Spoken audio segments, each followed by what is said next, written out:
Hey friends, just a heads up. In this show, we touch on mental health and some other heavier topics. Nothing too intense, but we want you to take care of yourself and those who may be listening with you.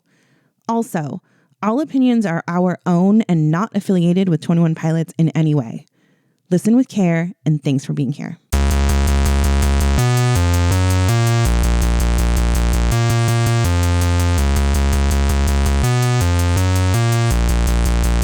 Putting on a podcast.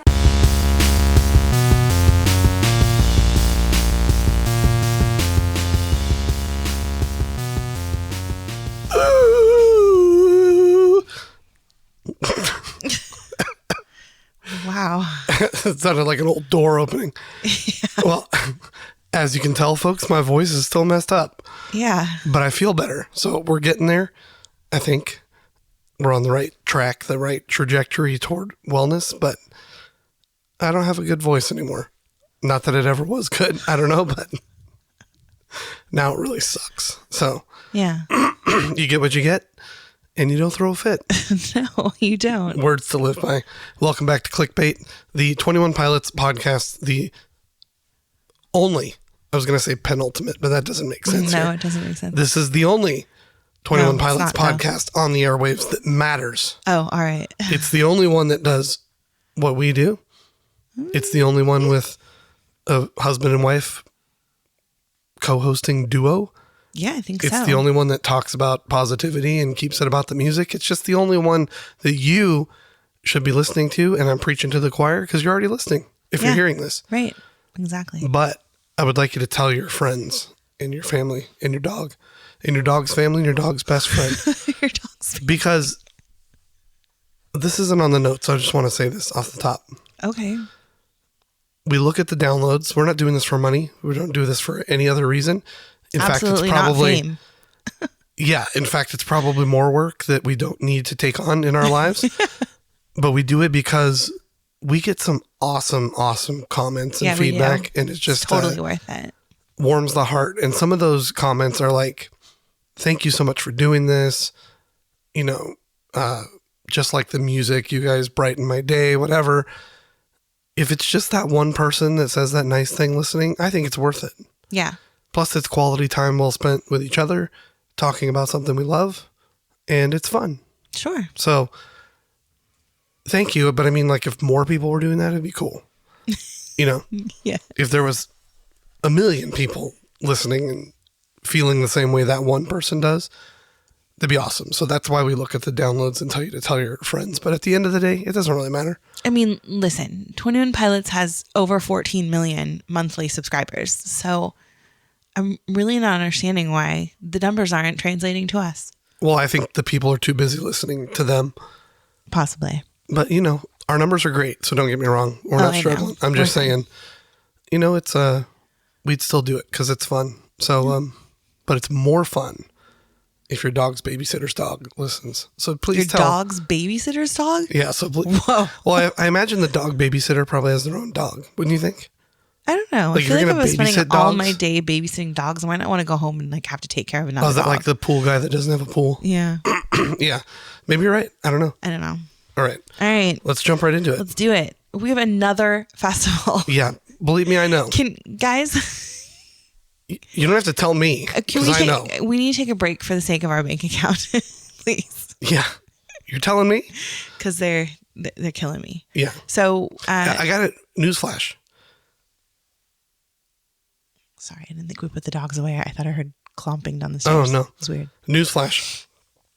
You don't have to buy all the tickets. We don't have to go to all of them. Oh, we kind of do. We really don't. I know we don't. We're not, actually. We're missing quite a few that are in and around driving/flying distance from us. We're going to Belgium for the love of all things not holy. for that. Does it have to be in driving nearby? It clearly doesn't. So it doesn't matter where it's at. As long as it's on planet Earth, But- I feel like you try to go. Okay, so remember when COVID was happening? I do. And I went Yeah. to the grocery store and I like panic bought like all kinds of stuff because I was really Yes. worried. That's what those tickets were. I panic bought those because of that stupid dramatic note that Tyler dropped. I was thinking about this the other day that I feel I like you're seriously panic bought. I feel like you're panic buying all of these because you think they might be like breaking up after this. No, I don't think they're going to break up. But now they're like So I thought that's all we were going to get for like years, because that's kind of what they made it sound like. And now they're here. So let's get back to this now. So Ocean's Calling, they have announced they're headlining Ocean's Calling in Maryland this year in, what is it, September again? I don't know. I just buy the tickets. You told me when to go. So yeah, so we did get tickets to Ocean's Calling. There are rumors that perhaps they will be headlining Lollapalooza. So we won't know until April. That's usually when they drop the lineup for Lollapalooza. Yeah. It is happening July 30th through August 2nd in Chicago, which is the exact same weekend as the Osheaga Festival that they are headlining as well, that we are not going to. In Montreal. Yes. Yeah. However, they do play on Friday. There's a lot of Lollapaloozas as well. I feel like there are. Yeah, there's like International Lollapalooza. There's Lollapalooza. The one in Chicago. Yeah. Well, you don't think they'll do the other ones in Why would they do that? Mexico City or whatever? No, I don't think so. Oh, okay. Anyway. So yeah. So again, it's the same weekend, but they're playing Osheaga on Friday. So I feel like they could definitely make it to Chicago to do a Saturday or Sunday show. So I'm feeling perhaps Saturday. So if you're trying to get there's people out there that already bought tickets or not tickets, but plane tickets and hotels for this, because for Lollapalooza, they're so sure they're going to be at Lollapalooza. Okay. Yeah. Well, listen, do you know that John Muir quote that says, "The mountains are calling and I must go"? Yeah. I think for you, it's 21 Pilots are calling and I must go. I must go. Because that seems to be the way of things here. I must go. Yeah. Yeah. All right. I must. I have serious FOMO whenever people like live stream and I'm not there. How could you have it hurts me. Serious FOMO when you've been to 99% of the shows at this point? But I have not. Since the IC Tour era, you've been to more shows than most people go to in their lifetime. I mean, sure. Not just for this band. I mean, any band. You've been to more concerts than most people go to. All right, whatever. All right, we have a Lego update. Ooh. So if you remember, I had a button for that. Last week, what? Like, I don't know, sounds of bricks and whatever. Bricks being built? Okay, anyway. If you remember last week, we had just a little over, I think it was pretty close to 4,000. It was like 3,390 something. I don't know, whatever. We are now at 8,832 supporters.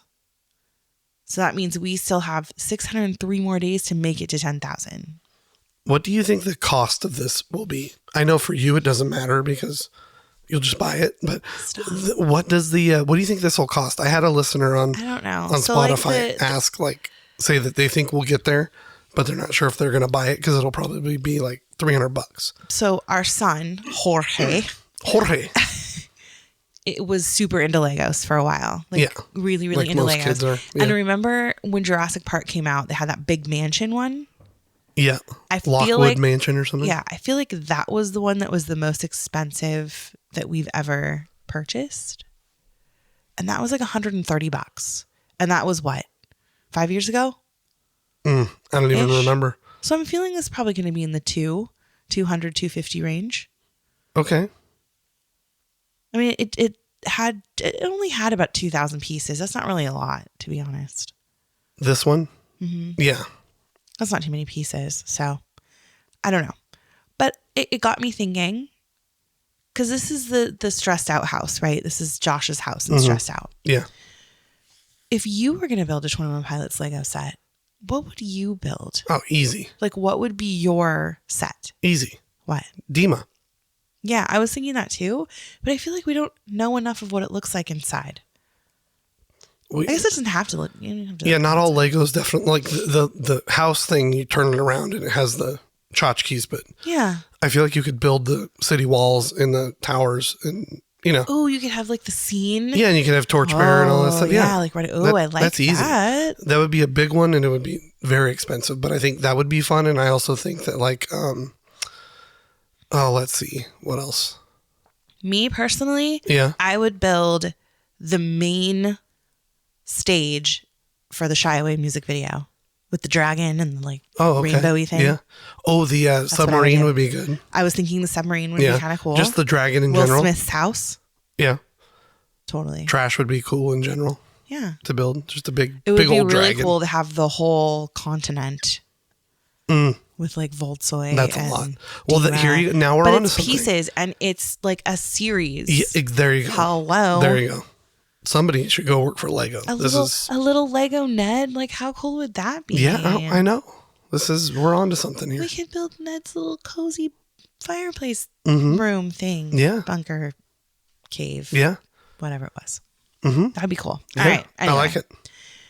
Well, maybe if this one takes off, they'll realize how cool 21 Pilots is, and they'll let more people do 21 Pilots things. I'm going to say unlikely for that, but yeah. Hey, you never maybe. know.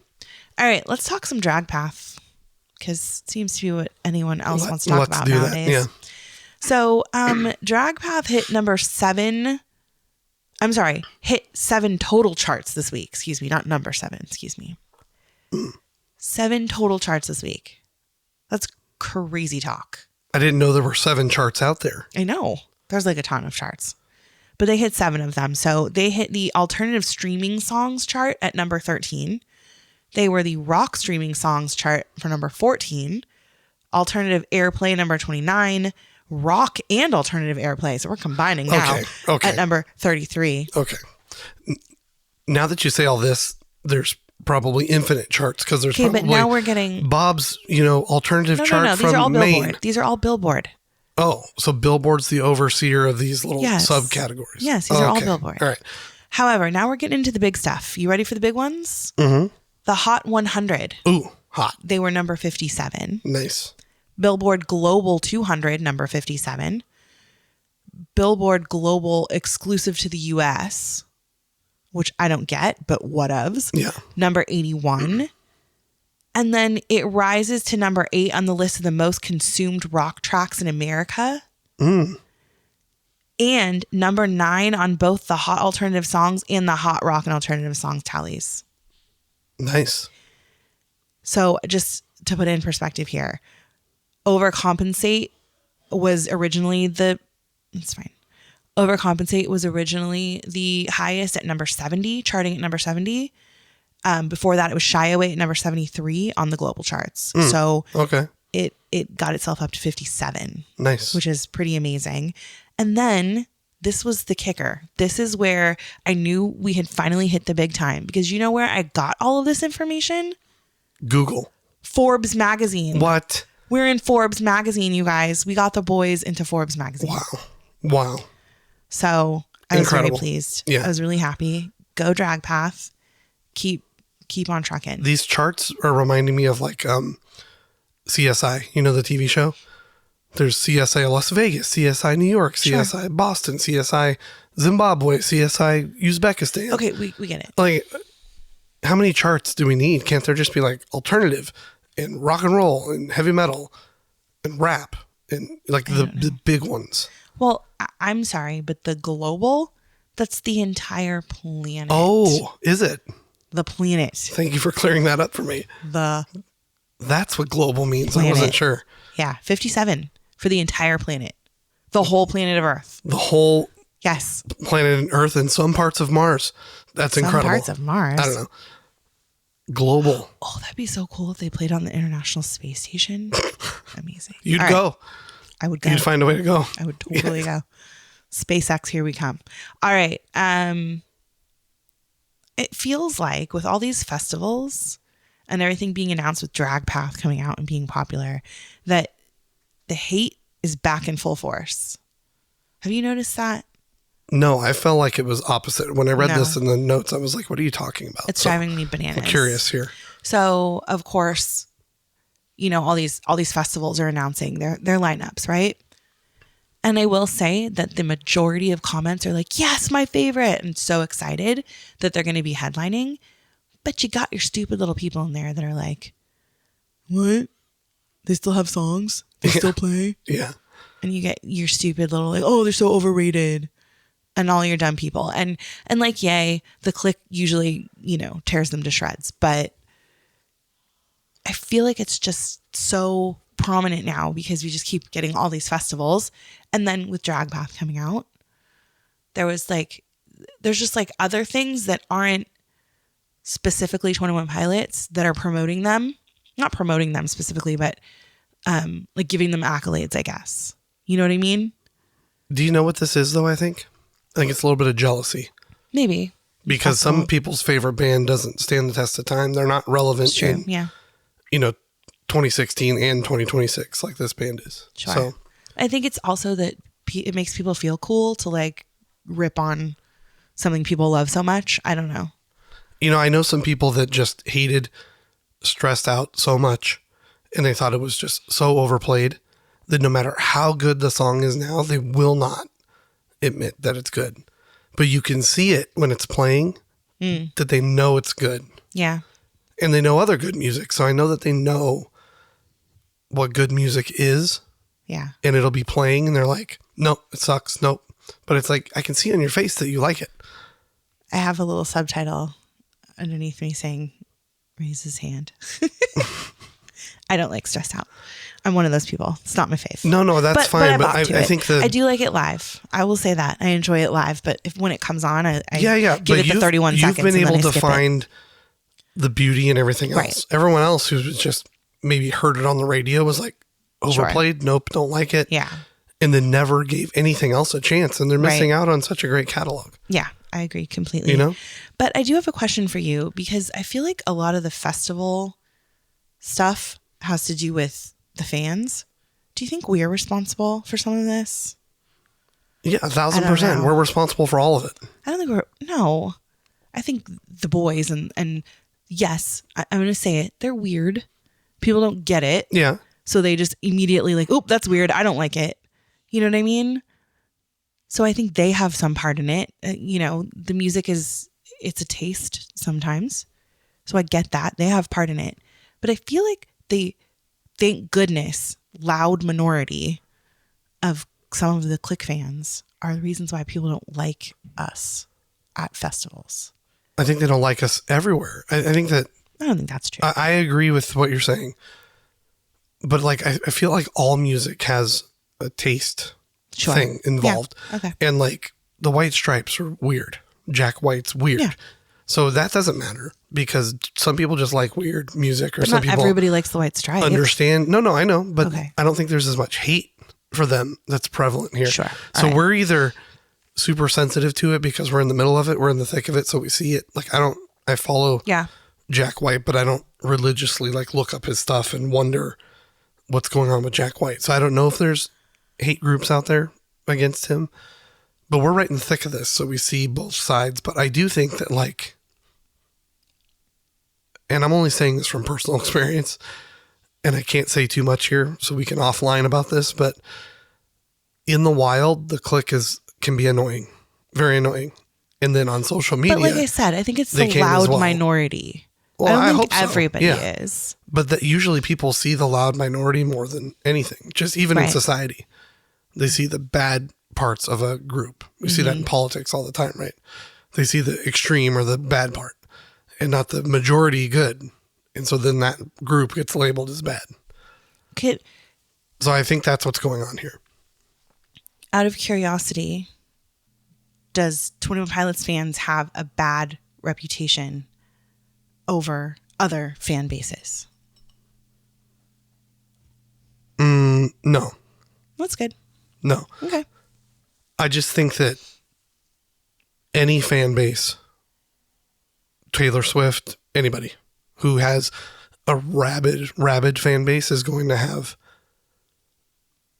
certain behavior things and certain things that are going to turn people off. Right. But I feel like a venue hearing Travis Scott is coming is probably going to be like, oh Lord, here we go, more than hearing 21 Pilots is coming. I would agree. I think these venues are happy to have 21 Pilots there. Okay. Like we saw that post from Setlist FM that was like, oh, there's headliners and then there's 21 Pilots. There's 21 Pilots, yeah. They know that they're going to bring a loyal fan base, people that are going to be into it.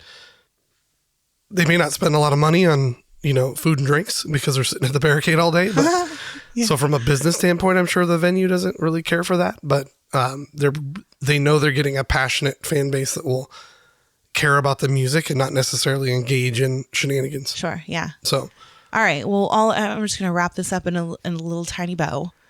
Let's when we all see people online, and let's just say what it is: being stupid because they don't know what they're talking about. Mm-hmm. Let's be respectful in our disagreement. We don't need to call them names or tell them to their face they're stupid, even though we know they are. I think that goes for anything. Let's just respectfully disagree, because we need it to just bring, makes us look worse when we're, ridiculous about it. The USA especially, and I can't speak for the rest of the world, and we're a global audience. Global's the planet, by the way. Yes. I just learned that today. I'm aware. For the United States, which is the majority of our listeners, we need to go back to September 12th, 2001, where everybody loved each other and helped each other and was respectful and nice. Okay. For all things, you know what I mean? I just think everybody just needs to be nice. Yeah, just I agree. Be nice. You always be nice. But like that day, everybody was nice. Everybody cared. We should just go back to that, music or otherwise. Sure. Like you're saying, be nice. You don't have to comment on everyone's opinion or call them names or whatever. Just whatever. Read it and move on. And if you disagree with them, that's fine to say. Give them some true reasons and then be done with it. Yeah, I just choose not to engage. All right. Well, on the other side of the spectrum, this quiet time we're having with the boys not really posting or doing anything in between shows, I am loving all the 21 Pilots pages out there. And there's a couple I can think of off the top of my head. Stolen Potential. I don't know. I can't think of them now. There's a bunch on Instagram that are posting these old videos. And as newer fans, I love seeing the 2011 Tyler playing in an Apple store or whatever. That's because fun. I wasn't there for that. I wasn't a part of it. And so seeing it now and seeing their growth and all that stuff is just really cool. So I kind of like this quiet time where people post those things. What I don't like, and you know who I'm talking about, are the groups that are going out of their way to be like Tyler's barber's dog sitter's friend on Instagram, and then finding photos that Tyler's dog sitter's friend might have posted with Tyler or Jenna, and using that as a post. Like, stop posting pictures of their family. You don't know them. You're not friends with them. You don't know them. Yeah. So you're essentially stealing content, number one. We don't need to be following like Jenna's nephews. Right. You're essentially stealing, or you can, if you're curious and it's a public page, follow whoever you want. Sure. I'm not here to tell you that. You can, but like there's no reason to be following like a teenager when you're in your late 20s, early 30s. Well, again, follow who you want. No reason. You do you. To do but that. Don't take their photos and then make them into your own post and further post that privacy and like extend that web. Yeah. That's not for you to do. Yeah, no. So those things kind of creep me out a little bit, but I know you said quiet time posting, but I have been very much enjoying seeing the little places that like Josh is popping up. Well, that's my next it note. Did I miss it? I think we're officially in the Josh Dunn era. Well, hold on. I'm not finished yet. Oh, go ahead. All right. So Josh has been popping up in people's posts. Like we just saw one today. A little 11-year-old was playing next semester out in a like art venue type thing. And Josh just said he smashed it. He, respectfully disagreed with the guy who said that Drag Path was obnoxious. And Tyler's been posting art again, like Clique art, which I think is super fun. So yes, they're quiet, but they're also not quiet. I've been very much enjoying seeing Mark has been posting a little bit more about the movie and how it was made and like cute stuff that kind of went along with that for him. So it's neat. We haven't been getting a lot of like what they're doing right now, but we are getting like little snippets of stuff that we don't normally get when they're so busy. I think we are getting what they're doing. They're doing nothing. They're relaxing and being like normal people. And sitting on social media. Yeah. Yeah. So, all right. But I think I wanted your take. Are we officially in our Josh Dunn era with this band? I think we kind of always have been in the Josh Dunn era, but I think Tyler makes sure that we're in the Josh Dunn era most of the time. I think for all these years, Tyler's been the front man. He's been the spokesman, if you will. He talks more in interviews. Sure. But that has shifted. We have Josh climbing on things high to perform. We have Drum Show, which is all about him. We have Josh Dunn, who's my dad, and just Tyler really going out of his way. We have Josh posting his beautiful daughter, Moonbeam, with a little hat covering her face. Her name's not Moonbeam. I know. That's what I like to call her. I know. It's adorable. But we have these things that are Josh-centric. He dropped a new drum cover. It's just great. I love to see him like coming. I think it really speaks to the lyrics in Drum Show. Yeah. He's truly changing in front of our eyes, which is pretty cool. I love it. And Tyler's giving him room, I think, a little bit, which is good.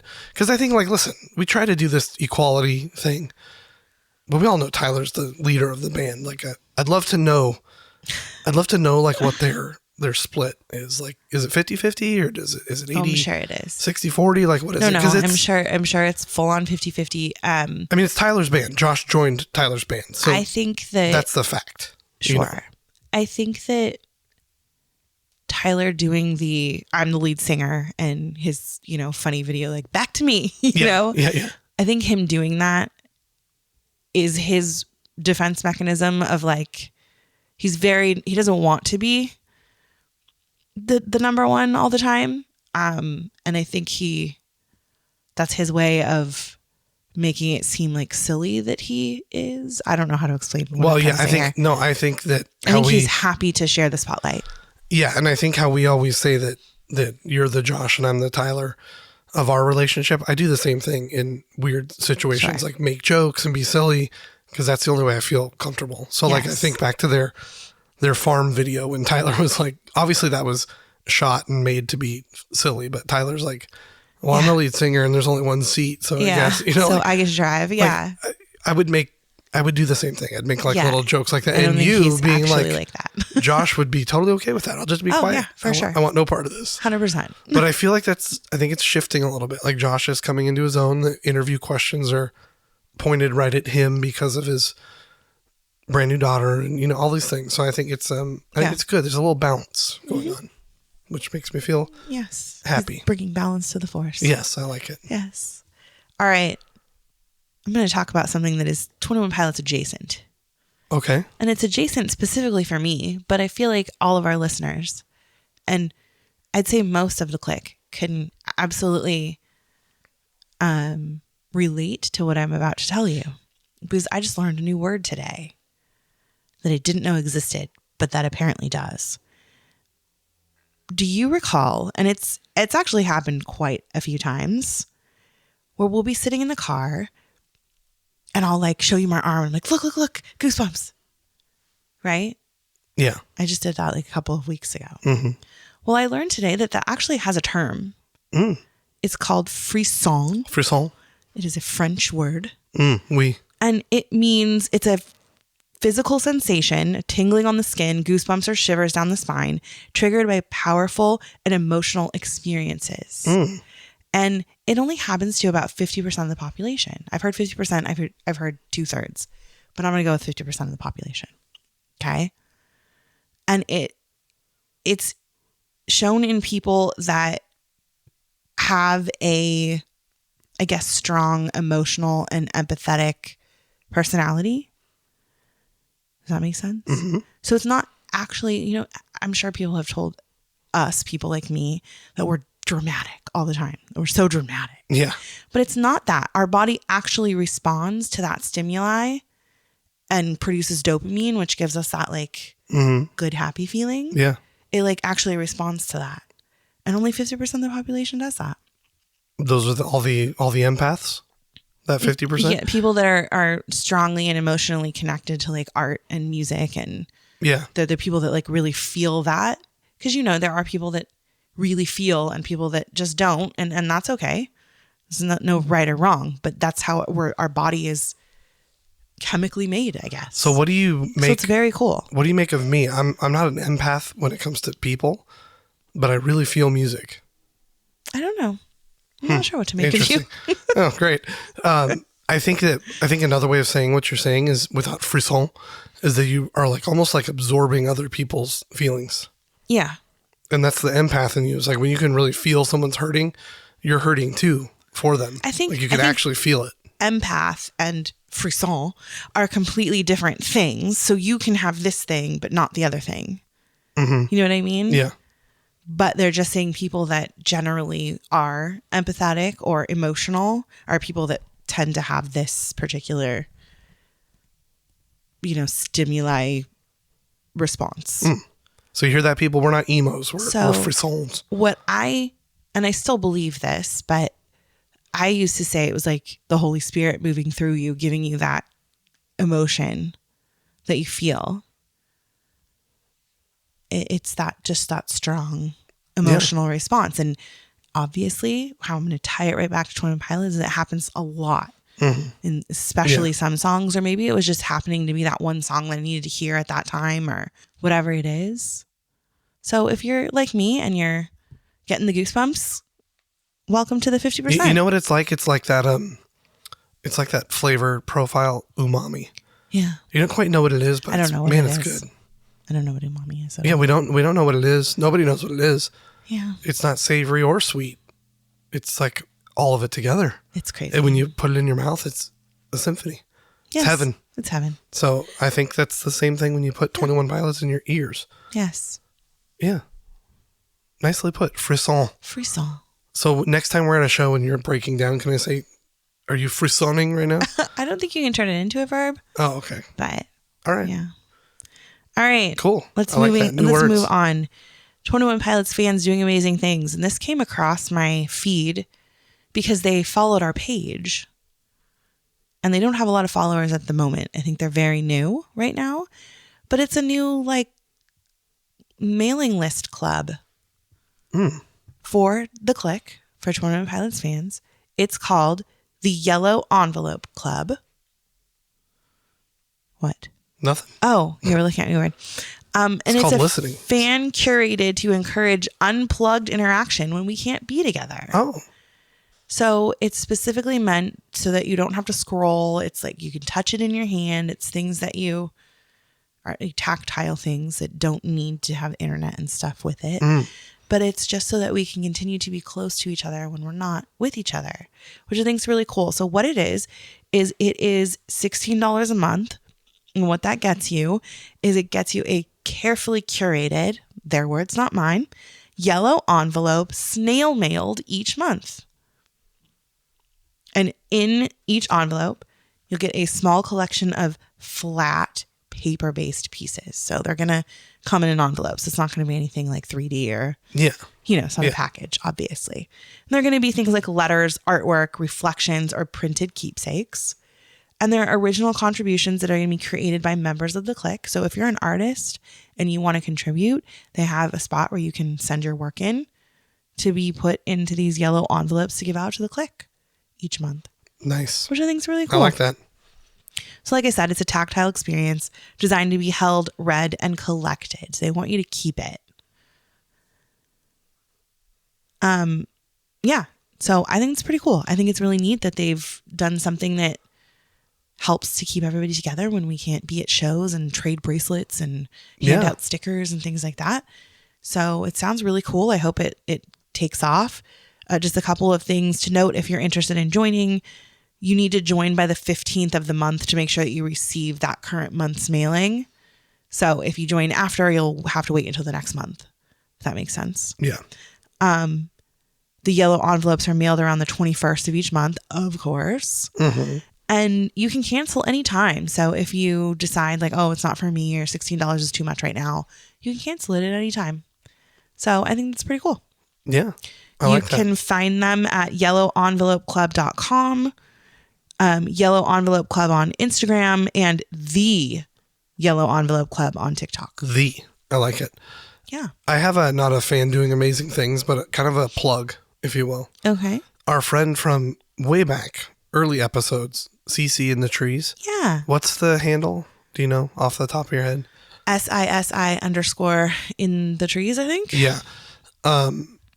If you feel so inclined, she posted on Instagram that her family's trying to move back to the U.S. They do missionary work in other countries. I think they were in Costa Rica last. I believe. Anyway, they're trying to move back and they're trying to raise funds for that process because I guess it's, plane tickets, all that stuff. Moving to they have a pretty big family, I think. She has 4 siblings or something. Moving back to, or moving anywhere is expensive, but I'm sure moving to another country or back to your home country is expensive. So if you feel inclined, go to her page. She has a link or whatever. So I'm sure any little bit helps to help a fellow member out if you can, or if you want to, or don't if you don't. I don't care. Mm-hmm. But she's a friend of the show, so I wanted to put that out there to our 10 listeners. Because if 10 more people can help, then even better. Amazing. All right, listener interactions. I've had quite a few this week. Katie on Instagram, she shared her amazing tattoo with us. And I totally love seeing the things that people come up with because you know how I am. I like Sorry about that. What was that? So I don't know. Spotify's, this is why I don't use Spotify. I was pulling up my interactions to read. Oh. And it just starts playing random songs. The other day it was Shake It Off. This time it's a guy named Johnny Rivera. I don't know who that is. All right. I don't know what they do. Welcome to the show, Johnny Rivera. Yeah, and it's Jhonny. That's not how you spell Johnny. That's not how you spell Johnny. But here he is, part of the show. Maybe it's Jahani. Jahani Rivera. Jahani Rivera, welcome to the Clique Bait podcast. Anyway, you totally stepped on Katie's spotlight here. I'm sorry.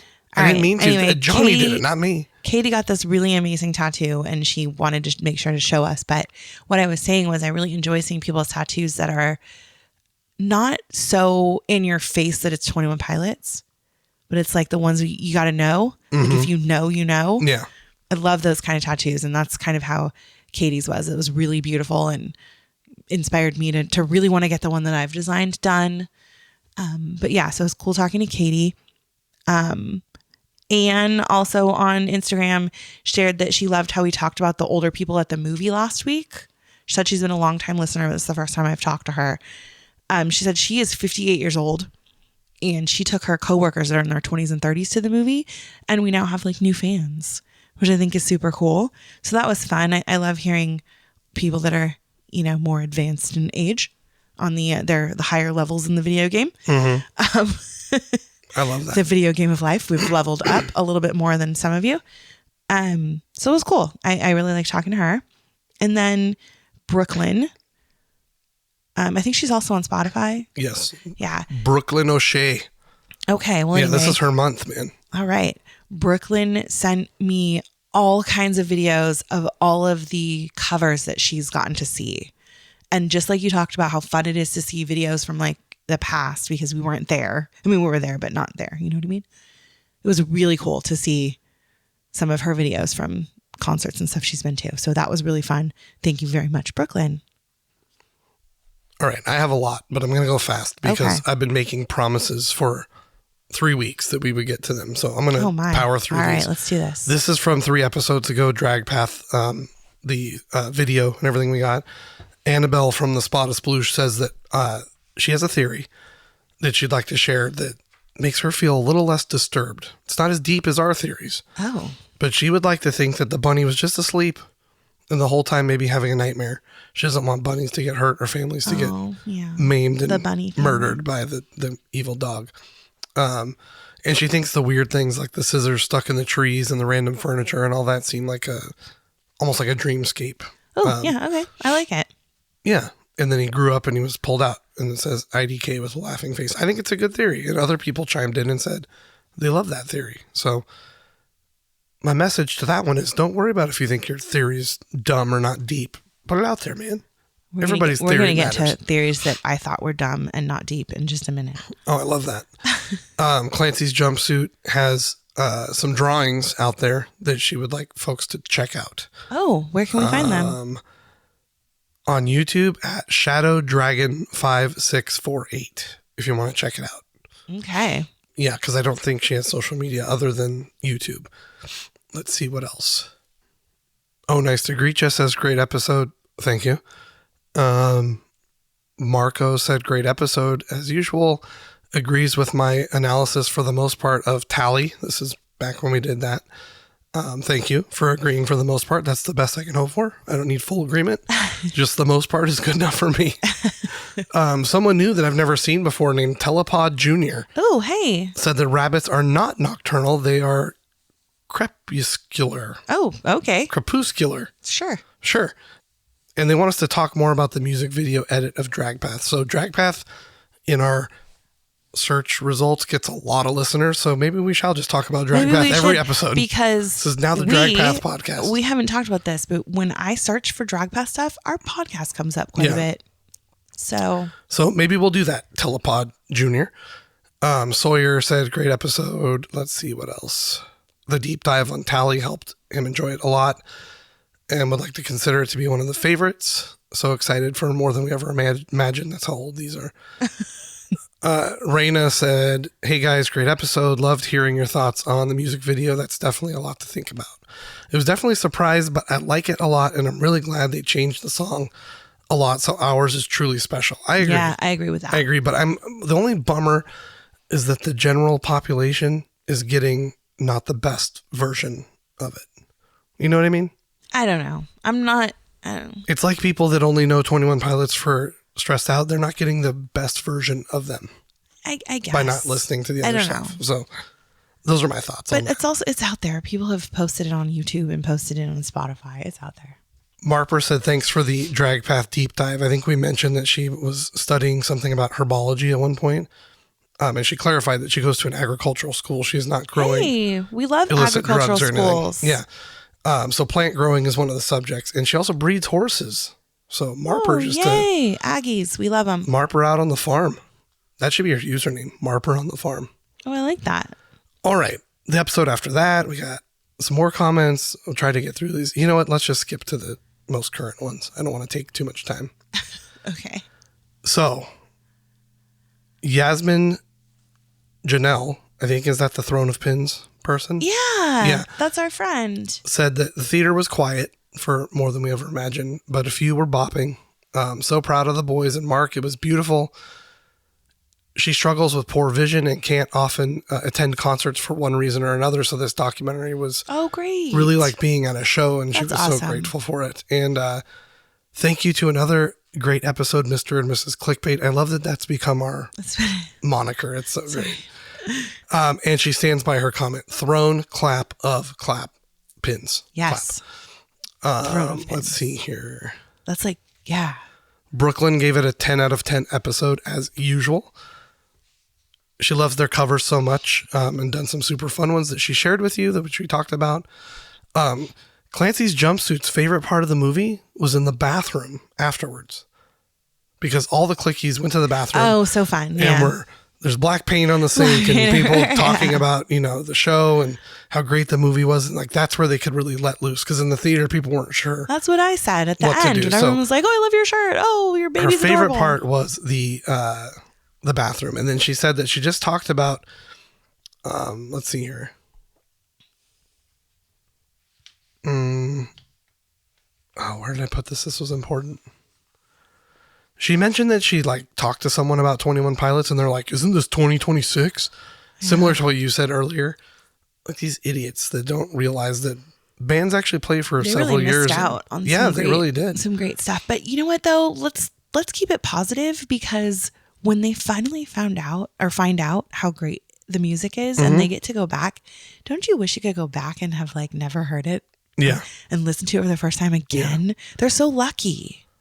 Agreed. Annabelle said that she liked my message at the end of the last episode, where we just want people to be safe, be kind. Yeah. The world kind of sucks right now, so do that. Marper said John Dunn with a question mark. Right?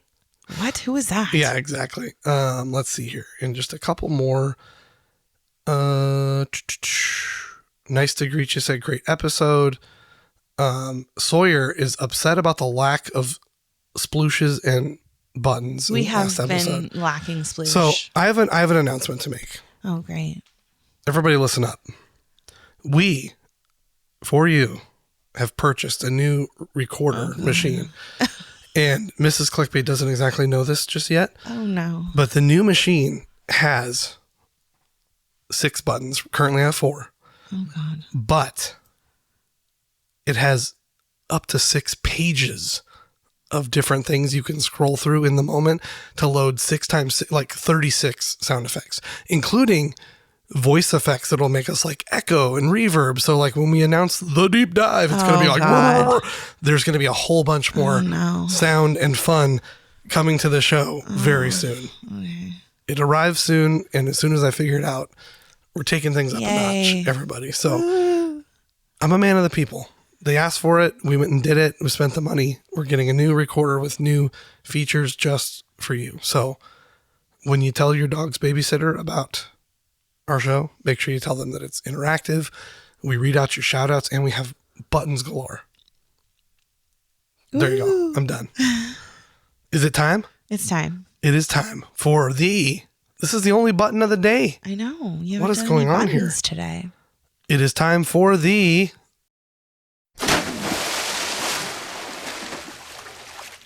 lore deep dive. Take it away. All right. So I feel like we're calling this a lore deep dive when it's not necessarily lore when it comes to like, you know, the bishops and Dima and all that stuff. It's not the storyline exactly, but I'm calling it lore because it's like history. Yeah. Oh, there's our friend Marshall again. There's Marshall every time. When are you going to turn that thing off? Yeah, what's going on? Anyway, Sorry. Marshall says they didn't want us to try to log in again. Yeah, log into our Amazon Sorry, Marshall. account. We'll get back to you on that one. All right. So anyway, it's history, right? And I'm going to take you back a couple weeks ago to our favorite spot on the internet, which is the Facebook Clique. Just love the Facebook Clique. Yes, and it's the best. And their wonderful innocence and naivete. I love them. Yeah. They're Frisson, if you will. They're not really. No. Somebody posted, I have this weird theory. What if all of their songs from every album, like all the tracks match each other? So like track 1 from every album matches or has like something to do with the next track 1 and the next track 1. Does that make sense? Yeah. And I'm going, that's stupid. I'm like, that's so dumb. But then I kind of started thinking like, I wonder if there is something to that. Because everyone in the comments were like, not really. And then they threw out like the ones that are outliers and don't quite fit with other ones. You know what I mean? Yeah. But other people were like, well, wait a minute. There might be something to that. So I just totally dove down this crazy rabbit hole of... Oh, you said, sorry. Triggers the dive button. Oh. Anyway, this crazy rabbit hole of theories. And so I think we're going to be spending quite a bit of time on this for the lore deep dives because there are a ton of things to talk about with this. So that's my new band, by the way, just announced for Oshiaga. Rabbit Hole of Theories. Rabbit Hole of Theories. Yeah, I like it. Playing the C stage.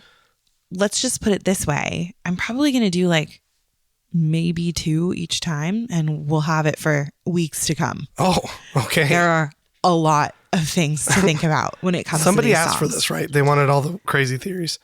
Yeah. Yeah. All right. This is going to be good. Yeah. So let's talk about this. Let's talk about how the songs relate to each other. Now, I am going to say that when I first begun this research, the first thing I did was make a little spreadsheet of all the songs and each track 1 and each track 2 and each track 3, right? And I did not include Regional at Best and Self-Titled. And the reason I didn't include them was for obvious reasons. One, we feel like Self-Titled isn't necessarily Josh and that. And I am not sure that Regional at Best really can tie into the lore storyline, if that makes sense. Yeah. I mean, Vessel barely does, but yeah. Right. Vessel barely does, but people have been able to do that. But I feel like with Vessel is where we really started our full 21 Pilots journey, if you know what I mean. Yes. So I originally started not including Self-Titled and Regional at Best. But then as I was diving into some people's ideas, they kind of came back into the fold. So they are included in here, but I will say I don't necessarily believe they should be included in them. If that makes sense. Yeah. So the first one I want to hit, and I feel like this is, I'm going to do this one now because it kind of like is an overall thing, whereas some of the other theories are like just about track 7s or just about track 12s, if that makes sense. Does that make sense? Yeah. So this one I'm going to start with because it's kind of like overall how all the songs fit together. So basically what they're saying is that some of the clique have realized that there are similar types of songs in the same track positions across albums. And it's obviously not officially confirmed, but the patterns are strong enough that people kind of treat them like it's an intentional structure. Okay.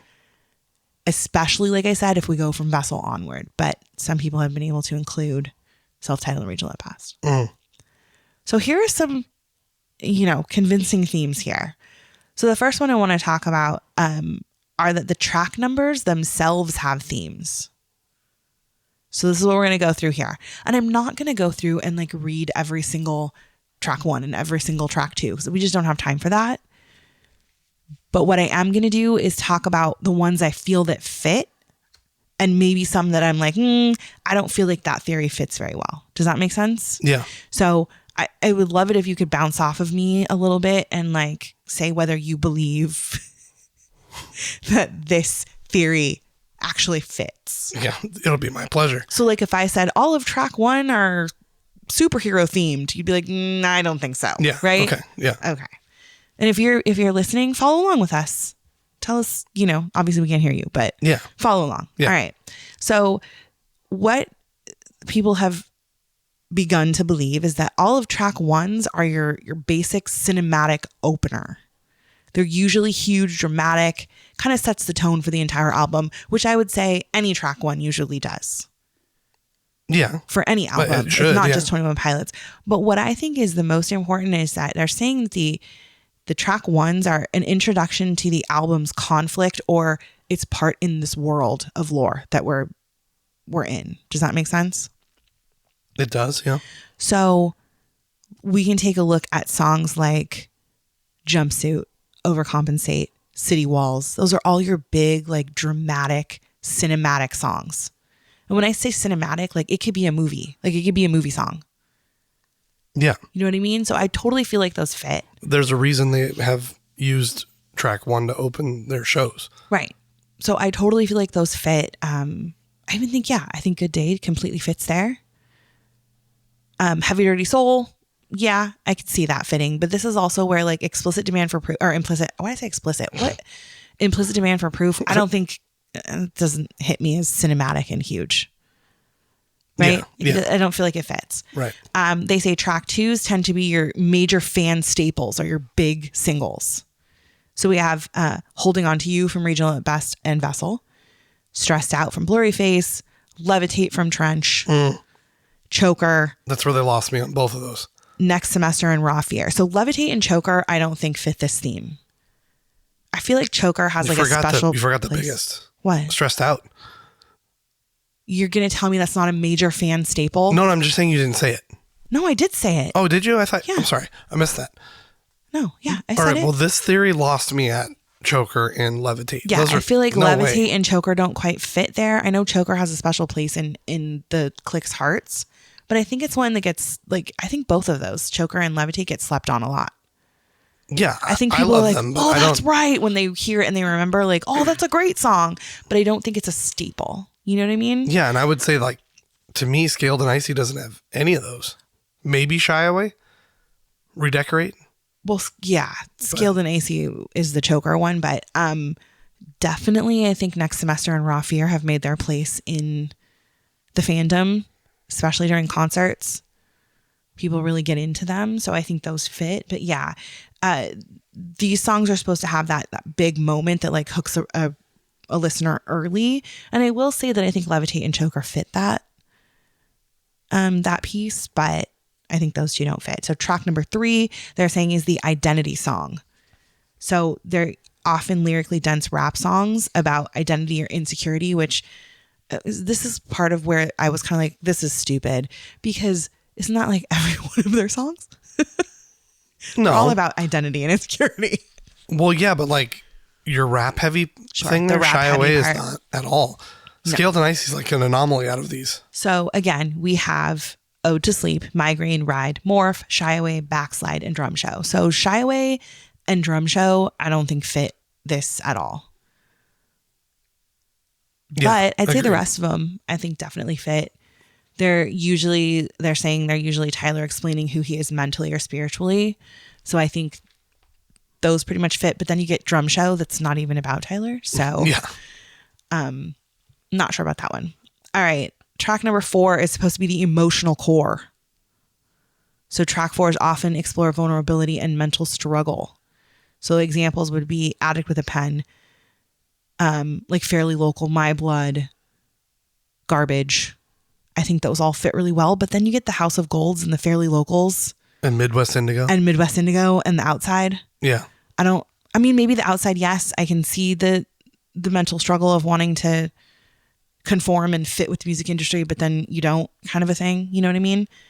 But I feel like that one's disproven. Yeah. Midwest Indigo was literally just about Ohio. So Right. And it is about emotional struggle, but I wouldn't say it's on the same level as like your garbage or your addict with a pen. Yeah. And then House of Gold, I think it's just fun. Like it's not Yeah, I can't wait to do a deep dive on that one, and I'm certain I'll do it because you hate that song. I don't like that song. To try to explore what it means. So I think the track 4, Emotional Core, has been disproven, I think for sure. Track 5 is your radio single. I feel like this one fits perfectly. Yeah. Because we have Car Radio, Tear in My Heart, Chlorine, Saturday, Routines in the Night, and The Contract. I feel like that one is spot on. Right? Yeah. I would say so. Yeah. And even like Routines in the Night is not like a radio hit, but I think they wrote it to be more poppy, more, you know what I mean? Like to appeal to more of the masses. Yeah. Yeah. So I think that one's spot on. Track 6 is supposed to be the turning point. These often mark a total shift or a philosophical moment. So we have March to the Sea, Forest, Semi-Automatic, Lane Boy, Smithereens. I don't think fits there at all. Never Take It. And then we have Vignette and we have Downstairs. So I feel like those fit, but Smithereens kind of blows out to smithereens, if you will. Nice. Track 7. Thank you. Mm-hmm. Track 7 is supposed to be your character moment. These are the ones that introduce a narrative or symbolic characters. So if you think about that as these songs should be about a different character, not specifically about Tyler, if you know what I mean. Does that make sense? So I actually kind of see how this fits. We have Johnny Boy, which is a storytelling from a different character. Which I heard recently is about his dad. Right. It is about his dad, but it's a symbolic character. I don't know how else to explain that. It's not him specifically. Yeah. It's a symbol of someone who's given up on, he knows he needs to do the right thing for his family, but he just wants to give up. It's about someone else useless. That's close to the situation and how it influences him as a person. Right. Yeah. I feel like Glowing Eyes fits that one. The Judge, I think, fits it. Robot Voices, I think, also fits it. We're talking about the robots and how they influence, our judgment and the choices we make. But then you get songs like Neon Gravestones, Mulberry Street, and The Craving. I don't think those fit. Oh, I disagree. Really? Yeah, but The Craving is clearly about someone else. No, it's about him and Jenna. 100%. Right, but Jenna's another character in this whole Yeah, but it's not scenario. telling her story, I don't think. No, I know, but it's telling their story Sure. from her perspective, and then Mulberry Street's telling, again, their story from like that moment in their life, like the maybe from the record companies. What was the other one?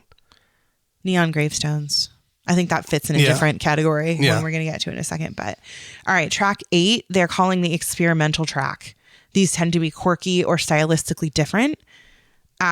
We have songs like Oh Misbeliever. I think that completely fits. Kitchen Sink fits. I feel like the Run and Go totally fits, because what does that have to do with anything that we normally talk about? But then we get songs like Doubt. I think the Hype fits completely. Formidable fits completely. Lavish is the 100% exactly what they're saying here. And then Center Mass. I don't know about Center Mass exactly. It is quite different. It's quite a vibe change. But you're on fire over there. Thank you. But I feel like this one, I liked this one, the experimental track. Yeah. I think number 8 fits that for sure. I feel like that's a good spot on any album to squeeze that in there as well. Yeah, right in the middle there, toward the end. All right, track 9, they're calling the Lore song. And this is where they're saying the Dima Lore slot for the song is going to be. So again, I don't feel like Regional at Best and Self-Titled fit, but we have Aircatcher and Anathema in there. Fake You Out, that doesn't seem like a Lore song to me at all. But we do have Polarize, which I could see being Lore. We have Nico and the Niners, absolutely Lore. I feel like Bounce Man, we kind of were able to tie into the Lore. Yeah. So that could work. Navigating for sure. Yeah. But Cottonwood, not a Lore song. No. All right. Track 10 is The Quieter Reflection. It says it usually slows things down. And I can see that with like Trapdoor, but like Lovely and Guns for Hands, those are like bops. Like I don't feel like that's slowing anything down. Yeah. We Don't Believe What's on TV. That's not slow at all. But then you also have Cut My Lip, No Chances, Snap Back, and One Way. I think those fit for sure. Yeah. But I don't know about that one. That one I'm not feeling. Yeah, that one's a little off. All right, track 11 is the emotional peak. These songs often hit the deepest emotional themes. Car, Torture, Death for sure. Ruby, I think if you know the story behind it, it can be really emotional for you. Message Man, I think people feel really emotional about. Bandito for sure. Redecorate 100%. Oldie Station. No, it's No Chances, isn't it? No. Oh, that was the last one? Yeah. Sorry, I lost count. No, that's fine. Oldie Station, absolutely. But I don't feel that way about Days Lie Dormant. Oh, I do. I don't feel like that's an emotionally. I mean, it's I think it's got heavy emotional undertones with it's what they always do. They make heavy sound fun. So okay. It's got a good vibe to it and a good sound to the, speed and tempo and all that. But I think the message there is pretty heavy. Yeah. All right. You brought me over to that side. Okay. Track 12s. These are the calm before the finale, and it usually feels like the emotional landing point.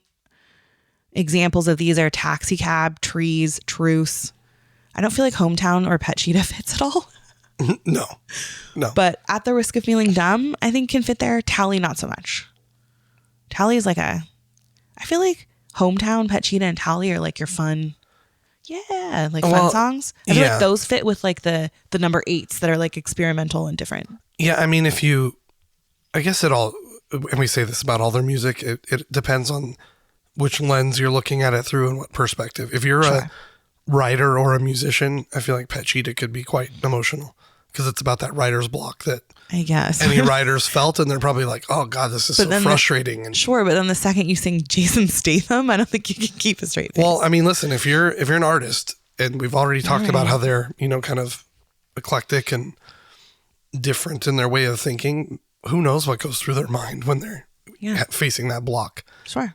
It could be visions of Jason Statham. Sure. So, all right. And we're going to combine 13 and 14 because not every album has these songs. This is obviously the final resolution. When an album goes this long, the final track is usually like the big narrative closure. So we have songs like Before You Start Your Day, Be Concerned, Isle of Flightless Birds, Goner, Clear, Not Today, I think is like the perfect finale song. I love Not Today. I think it's like, I don't know, I can just see it in a musical, all the people like everybody singing together, like the reprise, you know what I mean? Yeah. I think it's great. Leave the City, Goner, Paladin Straight, Intentions. If you want to add Drag Path in there. I feel like all of these songs are great closers, right? Like I think they tie everything up nicely, but then you get Legend. I don't feel like that fits there. Yeah, I mean, I know you combine those, but maybe the ones that only have 12 are intentional. Yeah. Because the narrative is not closing. Yeah, that's true. Yet in that particular chapter. Yeah, I could see that. All right, so that's the first one we're going to go down. Next week, I'm going to give you a little teaser. Are you ready for this? Well, next time, not next week. Next week we'll do. Well, maybe we'll do it. Who knows? We'll mix up the format. Did I say next week? I meant next time. Yeah, it's okay. I'm sorry. I meant next time. Whatever. Excuse me. We if my voice is still broken, maybe we will pivot and you do this again. Okay. I don't know. Anyway, at some point in the near future, I'm going to leave you with a teaser. There is a theory called the 1-7 final track triangle. Oh. And it's really cool. That sounds like it needs to be on a true crime podcast. When I was reading it, I was like, what? The 1-7 final track triangle. Yes. That's a mouthful. Yeah. So I'm guessing that means track 1, track 7, final track. Uh-huh. Makes it. Oh boy. I'm going to start reading. No. Be surprised. Oh, okay. Don't look ahead. All right. All right. But I want to know. No, don't. All right. Beautiful job as always. Thank you. Your content matches your overall face and look. My overall face? Beautiful. Yes. I'm the compliment guy. You should try it out sometime. Oh, should I? Yeah. Maybe if I do something good, maybe you pay it forward. Yeah. Your contribution to this podcast matches your hair. It's very wavy and fun. Okay. All right. One thing I forgot to mention in the listener interactions real quick. a few people, more people have figured out who we are. Yes. Which is fine. We're not, we have nothing to hide. No, we don't. But we'd like to keep the secret going. So if you find out, don't tell anybody. I mean, we'll never know if you do. So if you do, you do. But we'd like you not to. Don't say, hey, go follow that person. That's who that is. If we see you at a show, we'll definitely introduce ourselves and be nice. We're not going to hide. Like I said, we're not hiding anything. This is just kind of fun at this point. I just don't know. No, we want to make it about the music, and we have our own anxieties as well. It's not about us. It's not about, I'm like we talked about. Don't you follow us and like post pictures of our family and stuff. Yeah. It's about the music. It's not about us necessarily. It is sort of about our experiences, but not. It's how it pertains to the music, not us specifically. And for me, I just, I don't really care if you find us. I'm just saying, like, oh, I do. It's at this point for me, it's fun to keep this. It's like part of the 21 Pilots, like lore, mystique. I think it just that we're doing the same thing. So that's why I want you to keep the secret, because it's fun. I think it helps me. It's really weird if you think about it this way, because it helps me be able to interact in like the Facebook groups or on Instagram or other things as myself without feeling pressure. Yeah. Without feeling pressure, which is weird because it's like I'm hiding behind my actual face. So that's weird. It's like the mask that I'm putting on to like keep myself from being anxious is my actual face, which is weird. Yes. But it makes me not so anxious. If I knew you knew who I was and you could know what I looked like and find me in different places, like I don't think I could be as open and honest as I am right now. Yeah. Knowing you don't know who I am and you can't see me. Yeah, I hear you. Like Sia. Yeah. I'm Sia. That's who I am. You can't see her. No, you can't. That was good. Thank you very much. I have nothing left to give. Maybe that's what I'll do. If we decide to put on the video, I'll get a little Sia wig. There you go. It goes over my face with a big, huge 21 Pilots bow. Yeah. I'll do that. One more thing. I'm putting this on the air because I want you to remind me. Yeah. During Innings Festival, we did not talk about this. The word pressure just reminded me. But during next semester, instead of saying there's a pressure in my chest, he said there's a pressure in my head. It was very deliberate. It was not a mistake. I would like to know your thoughts on that and potentially why he might have said that, because there's some theories bopping around in the comments out there online as to why. Maybe he had a headache. No, they're a little heavier than that. So remind me next week. We'll talk about it next week. That's really sad. Remind me next week. We'll talk about it next week. I said good day. All right. I have nothing else to give. I am tapped out voice-wise and everything else. Yeah. So we are Clique Bait, and so are you. Stay alive, friends.